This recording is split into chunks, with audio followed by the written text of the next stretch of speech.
নমস্কাৰ। গোটেই দিনটো ঘৰত বহি বহি থাকি আমনি লাগিছে।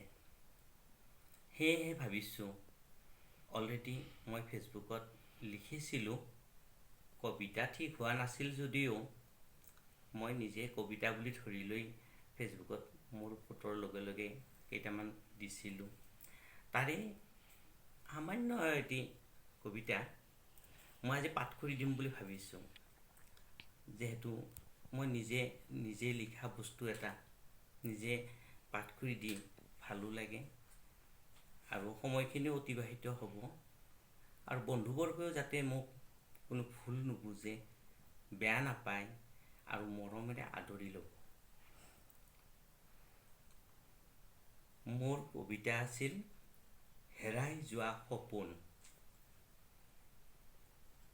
কোনে ক'লে কানে কানে, যেন আকাশে বতাহে বাজে এটি করুণ সুর, নাই নাই নাই।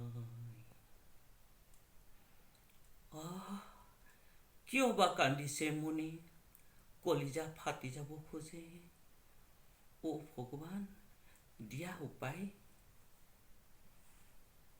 সপোন মোৰ ক'ত আছে সি? কিয় বা নাহিল উভতি? বেলি ফাটি দিলে এন্ধাৰো হ'ব। এন্ধাৰত সি হেৰাই নাযায়তো। সপোন মোৰ, তুমি আহা, সোনকালে আহা।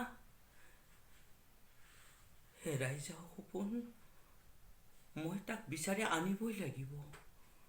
মই সপোনক বিচাৰি আনিমেই আৰু ৰূপ দিম বাস্তৱত।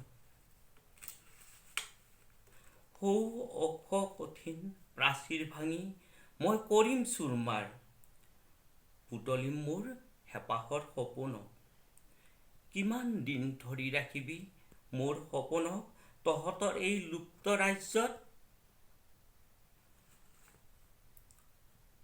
সপোনক মই বিচাৰি আনিমেই আৰু মই ৰূপ দিম বাস্তৱত।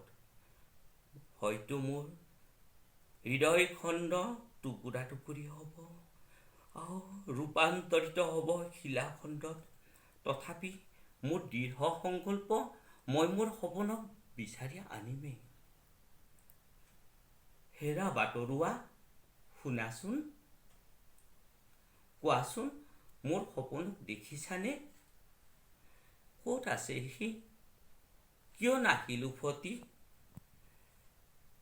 মই মোৰ সপোনক বিচাৰি আনিবই লাগিব। কাবৌ কৰিছোঁ বাটৰুৱা, কোৱা মোৰ সপোনক বিচাৰি আনি দিবানে?